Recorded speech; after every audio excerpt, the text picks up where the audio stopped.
कि आज देखेंगे हम तुल्य परमेय संख्या। तुल्य परमेय संख्या क्या होती है? तुल्य परमेय संख्या, तुल्य मतलब बराबर, एक संख्या के बराबर दूसरी संख्या। तो देखो मान लो ये 1/2 लिखा हुआ है, 1/2 लिखा हुआ है, इसके तुल्य परमेय संख्या दूसरी क्या हो सकती है? यहां हमने 1/2 में अगर हमने गुणा कर दिया 2/2 से, 2 से अंश में भी गुणा कर दिया और 2 से हर में भी, तो 2 एक कम और 2 दूना, बताओ 1/2 और 2/4 तुल्य है या नहीं है? है। क्यों है? क्योंकि जब इसे काटोगे 2 एक कम 2, 2 दूना 4, तो फिर से यही आ जाएगा ना। तो जो 1/2 है वही तो 2/4 है। बताओ सबको बात समझ में आ रही है? तुल्य परमेय संख्या समझ में आया? अच्छा मान लो जैसे ये लिखा हुआ है यहाँ 5/3, इसके तुल्य परमेय संख्या, इसके अलावा भी और बहुत तुल्य परमेय संख्या हो सकती है। ठीक है, जैसे इसमें किसी और से गुणा कर देंगे तो कोई दूसरा हो जाएगा। किसी एक संख्या के तुल्य बहुत सारी परमेय संख्याएं हो सकती हैं, जो आप लिखना चाहें। बस तुल्य परमेय संख्या में बता रहा था होता क्या। देखो अगर इसमें गुणा कर दे 3 × 3 तो 3 बचे बटा 3 त्रिका, बताओ 15/9, 5/3 तुल्य है या नहीं है? तुल्य का मतलब समझ गए सब लोग? मतलब ये कि ये हमने 5/3 लिखा। अच्छा इसी 5/3 में अगर हम गुणा कर दे 4/4 से तो 5 बताओ ये 20/12, ये भी 5/3 के तुल्य है। 15/9 ये भी तुल्य, मतलब इसी के बराबर है। क्यों? अगर काटो 3 त्रिका 9, 3 बचे, आएगा कि नहीं आएगा काटने से? अगर इसे काटोगे तो 4 × 12, 4 पंचे, वही आ रहा है ना, तो है तुल्य ना। समझ में आई बात? तुल्य परमेय का संख्या क्या होता है सबको समझ में आ गया? ठीक है, तो ये थोड़ा सा आप लोगों को बताना था। इसके बाद में इसे नोट कर लीजिए, बस इससे ज्यादा इसमें कुछ नहीं बताना है। इसके बाद में आप लोगों को बताएंगे दो परमेय संख्याओं के बीच में परमेय संख्या ज्ञात करना। तो देखिए अब हम जानेंगे दो परमेय संख्याओं के मध्य परमेय संख्या ज्ञात करना। ठीक है ना? तो दो परमेय संख्याओं के बीच में कोई भी दो परमेय संख्या दी गई है, उसके बीच में कितनी परमेय संख्याएं होती हैं? कितनी परमेय संख्याएं होती हैं? अनंत होती हैं। कितनी होती हैं? अनंत होती है। दो परमेय संख्याओं के बीच में आप कितनी परमेय संख्याएं ज्ञात कर सकते हैं? अनंत। अनंत का मतलब जितना चाहो उतना, उसकी कोई सीमा ही नहीं है। ठीक, तो एक पॉइंट इसमें ये लिख लीजिए सबसे पहले कि दो परमेय संख्याओं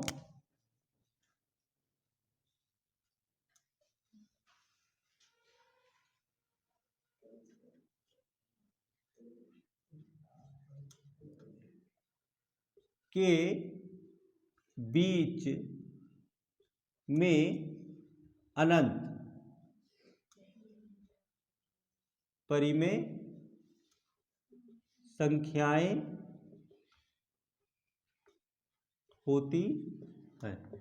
ये लिख लेना सब लोग। ठीक है, दो परमेय संख्याओं के बीच में अनंत परमेय संख्याएं होती है। तो जब अनंत होती है तो हम चाहे 2 ज्ञात कर ले, 1 ज्ञात कर ले, 4, 6, 8, 10 जितनी चाहे उतनी ज्ञात कर सकते हैं, है ना? ज्ञात करने का तरीका क्या है? एक एग्जाम्पल हमने लिया है 5/2 और 1/4 के मध्य 3 परमेय संख्या ज्ञात कीजिए। यहां हम इसके बीच की 3 परमेय संख्या ज्ञात करेंगे। आप 4 भी कर सकते हैं, 5 भी कर सकते हैं। ठीक है, जो तरीका बताएंगे सबके लिए वही होगा। देखो हल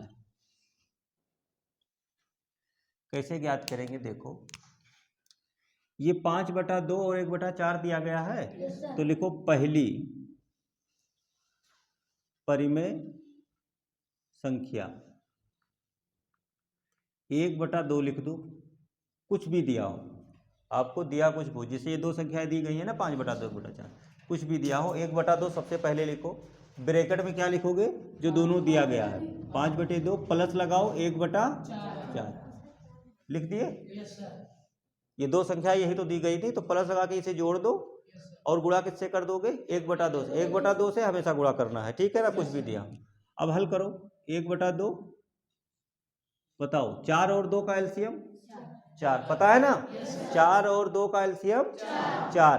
देखो 4 वो संख्या है जो 2 से भी कट जाएगी और 4 से भी कट जाएगी, तो इसलिए 4 और 2 का एलसीएम क्या होगा 4।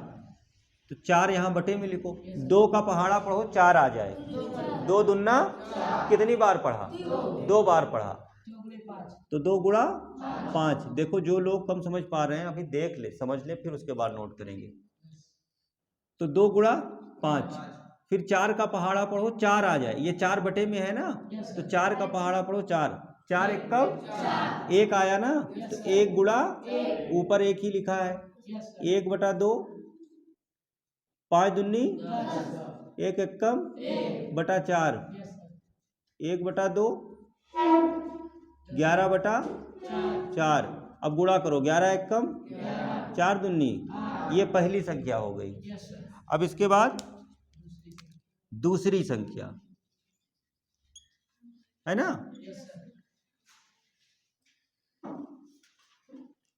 दूसरी संख्या देखो, दूसरी संख्या कैसे निकालोगे। सबसे पहले क्या, वही 1 बटा 2, 1 बटा 2, 1 बटा 2 हर बार लिखना है।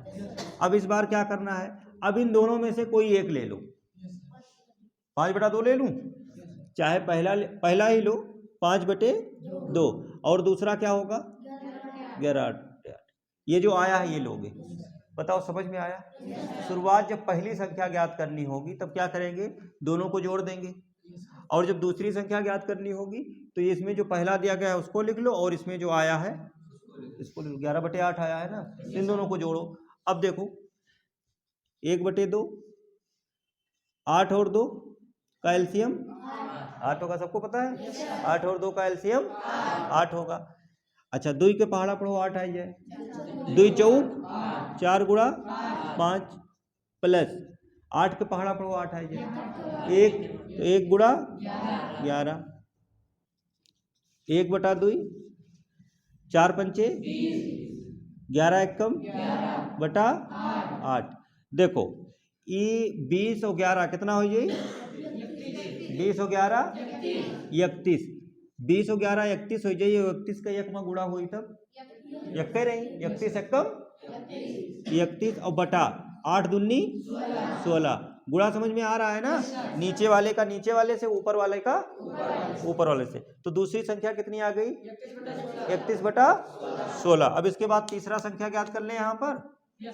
तो देखो तीसरी संख्या, बताओ सबको समझ में आ रहा है, जो पहली बार पढ़ रहे हैं उनको भी आ रहा है समझ में। अच्छा तीसरी संख्या में पहले क्या लिखेंगे 1 बटा 2, और ब्रैकेट लगाएंगे, पहले क्या लिखेंगे 5 बटे 2, और फिर प्लस लगा के, अब ये आ गया ना, तो अब ये लिख देंगे 31 बटे 16, ये लिख दिया। अब 1 बटा 2, 16 और 2 का एलसीएम 16, 16 और 2 का लघुत्तम 16 ही होगा, क्योंकि 16 16 से भी कट जाएगा और 2 से तो कट ही जाएगा।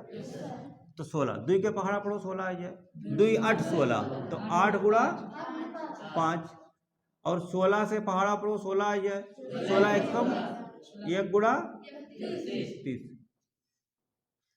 1 बटा 2, 8 पंचे 31 एकम बटा 16, 1 बटा 2, 16 40 और 31 बटा 16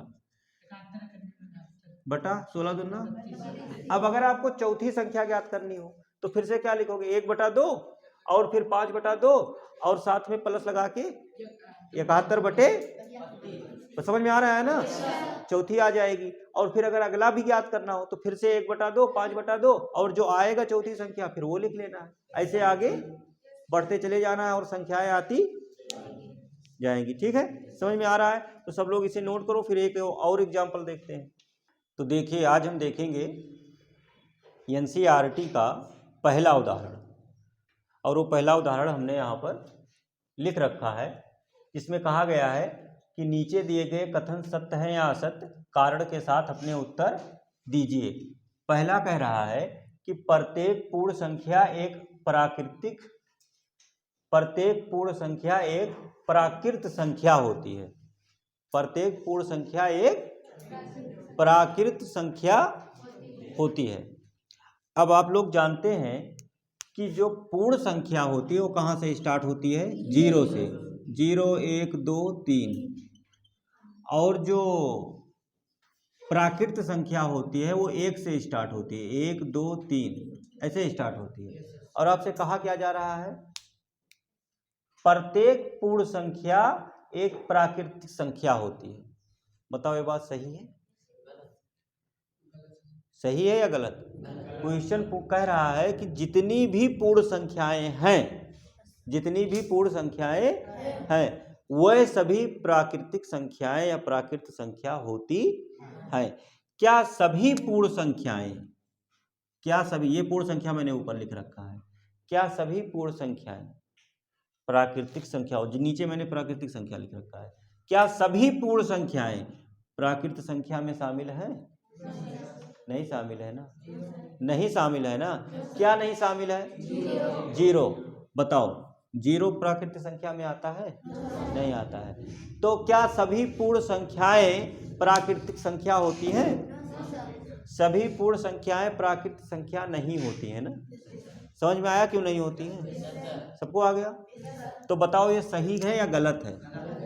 तो इसके लिए क्या लिखेंगे? असत्य। सबसे पहले लिखो असत्य।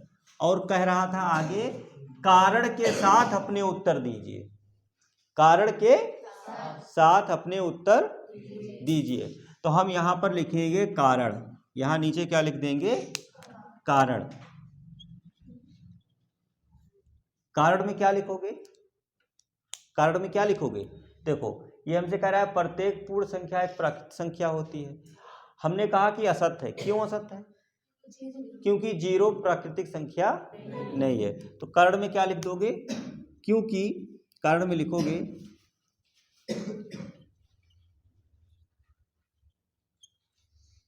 0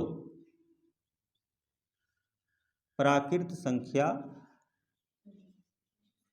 नहीं है।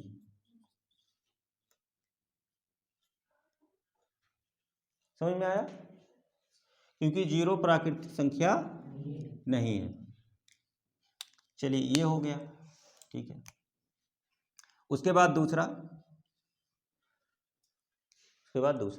दूसरे में देखो क्या कह रहा है? प्रत्येक पूर्णांक एक परमेय संख्या होता है।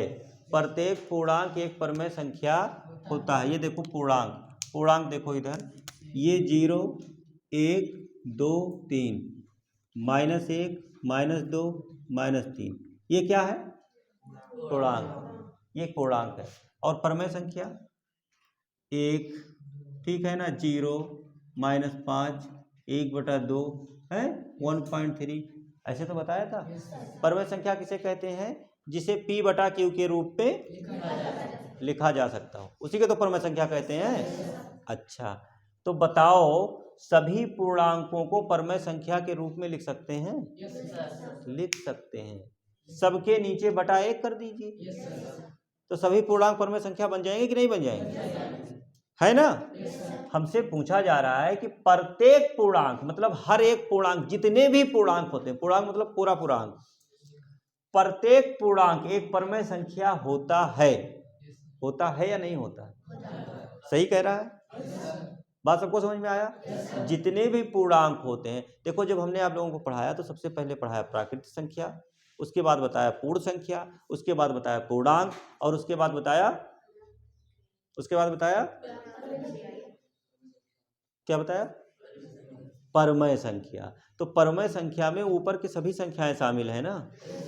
परमेय संख्या में प्राकृतिक संख्या भी शामिल है, पूर्ण संख्या भी शामिल है, और पूर्णांक भी शामिल है। तो हमसे यही कह रहा है कि प्रत्येक पूर्णांक एक परमेय संख्या होता है। तो हाँ होता है, क्योंकि सभी पूर्णांक परमेय संख्या में सम्मिलित है। जैसे P/Q के रूप में लिखना है, /1 सबके नीचे /1 कर दीजिए। बताओ सब है कि नहीं है? P/Q के रूप में लिख सकते हैं, परमेय संख्या है, बटे में लिख सकते हैं। समझ में आई बात? तो सत्य है असत्य? सत्य है। सत्य। कारण क्या लिखोगे?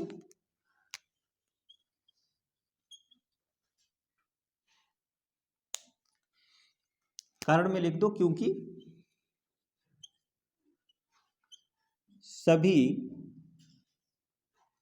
सभी ना लिखो बल्कि लिखो प्रत्येक, क्योंकि प्रत्येक पूर्णांक को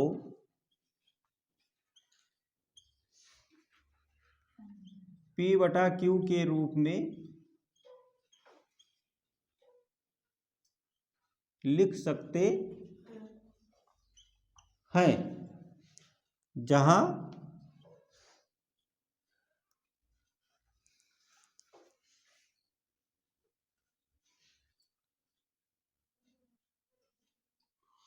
अच्छा, क्योंकि प्रत्येक पूर्णांक को P/Q के रूप में लिख सकते हैं, जहां P और Q क्या है, पूर्णांक है, और Q का मान 0 नहीं होना चाहिए, और Q का मान रहेगा कितना, 1।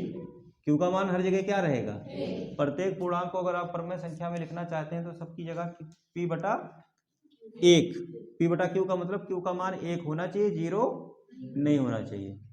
ठीक, तो जहां P और Q क्या है, पूर्णांक है, और Q बराबर 1 तथा Q नॉट इक्वल 0। Q कितने के बराबर है, 1 के बराबर है, मतलब Q का मान क्या होना चाहिए, 1 होगा, क्योंकि बटे के नीचे अपने आप से 1 ही तो लिख सकते हैं। चलो, या चाहे Q बराबर और Q बराबर 1, यही इतना केवल लिख दो। Q बराबर 1 का मतलब क्या हुआ कि Q का मान कितना है, 1, इसके अलावा कोई दूसरा नहीं। इसके बाद तीसरा, वैसे तो जब पढ़ाए थे तो लिखते थे ना P और Q पूर्णांक है और Q नॉट इक्वल 0, इसका मतलब Q कुछ भी हो सकता है, लेकिन यहाँ आपको बटे के नीचे क्या लिखना होगा, 1, परमेय संख्या बन जाएगा, तो Q का मान आप कह दीजिए कि 1 होगा। ठीक है, तीसरा देखो, प्रत्येक परमेय संख्या एक पूर्णांक होती है, प्रत्येक परमेय संख्या एक पूर्णांक होती है। क्या सभी परमेय संख्याएं पूर्णांक होती हैं, बताओ, जवाब दो तुम लोग। क्या सभी परमेय संख्याएं, नीचे दिख रहा है देखो, क्या सभी परमेय संख्याएं पूर्णांक होती हैं, क्या सभी परमेय संख्याएं पूर्णांक होती हैं? क्यों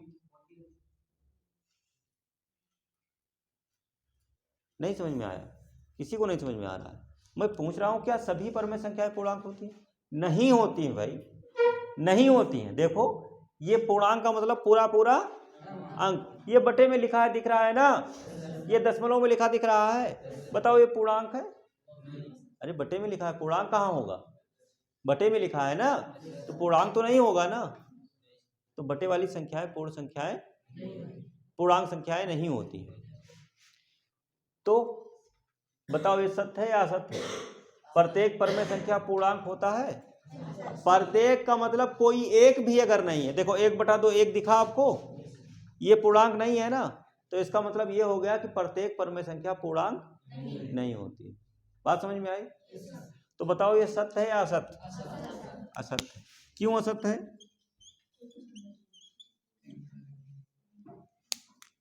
कारण क्या लिखोगे? क्योंकि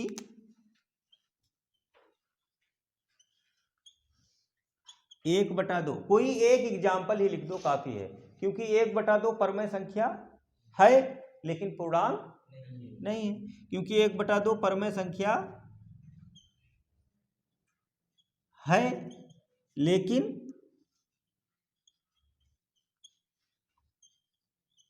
पूर्णांक नहीं। वैसे तो बहुत संख्याएं ऐसी होंगी जो परमेय होंगी लेकिन पूर्णांक नहीं होंगी, लेकिन आप एक ही लिख दीजिए, ना होने के लिए काफी है। तो ये तीनों क्वेश्चन हो गए, समझ में आया सबको? ठीक है, इसे आप लोग नोट करिए, फिर अगला एग्जाम्पल बताते हैं इसका। देखिए, अब ये एनसीईआरटी का दूसरा उदाहरण है, जिसमें कहा जा रहा है 1 और 2 के बीच की 5 परमेय संख्याएं ज्ञात कीजिए। ठीक है ना, 1 और 2 के बीच की कितनी परमेय संख्याएं ज्ञात करनी है? अच्छा बताओ, 1 और 2 परमेय संख्या है या नहीं है? है ना?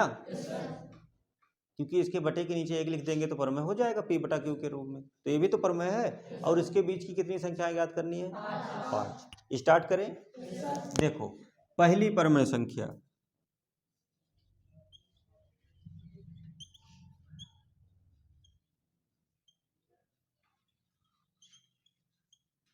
बराबर 1/2 और ब्रैकेट में क्या लिखेंगे? 1 + 2। बताओ ऐसे तो लिखेंगे? जो भी आपको दो संख्याएं दी गई हैं उनको जोड़ दीजिए और जोड़ के आधा कर दीजिए। मतलब पहले 1/2 लिखिए और ब्रैकेट में उन दोनों संख्याओं को प्लस लगा के लिख दीजिए।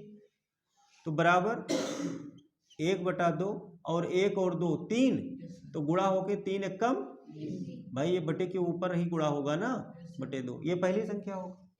दूसरी संख्या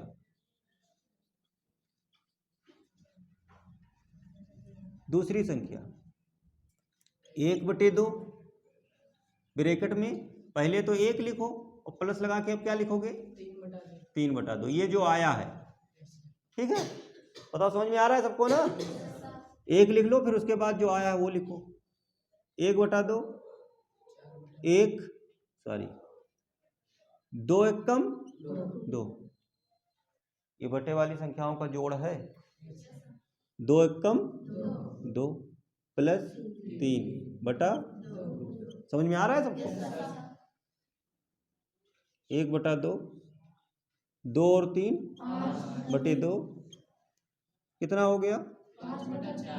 4। समझ में आया? तीसरी प्रमेय संख्या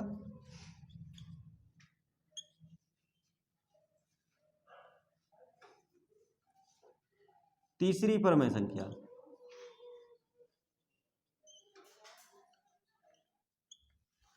1/2 ब्रैकेट में 1 प्लस, इस बार क्या लिखेंगे?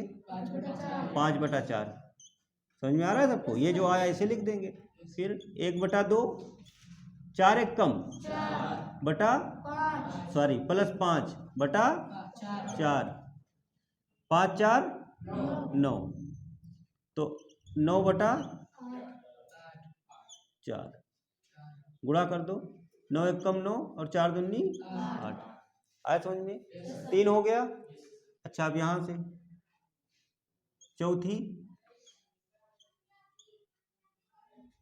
चौथी संख्या लिखो। चौथी संख्या 1/2 ब्रैकेट में 1 प्लस 9/8। देखो जब कहीं भी आपको इस तरीके से मिले कि एक तो बटे में हो और दूसरा बटे में ना हो, तब नीचे वाले से सीधा इसमें गुणा कर दीजिए, जैसे मैं कर रहा हूं। 8 एक कम 8, 8 एक कम। अच्छा यहाँ 2 होता तो 8 दूनी 16 हो जाता। 8 एक कम प्लस 9/8, तो 1/2 9 8 17 एक कम 17/8 दूनी 16।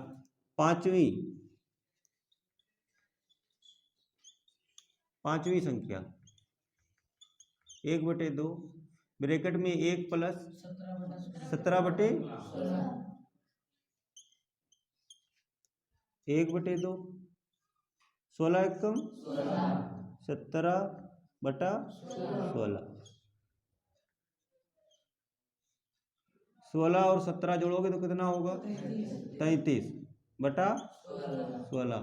33 एक कम 16 दूना 32। बताओ पांचों संख्याएं आ गई कि नहीं आई? देखो एक ये पहली संख्या हो गई, ये दूसरी हो गई, ये तीसरी हो गई और ये पांचवी। अतः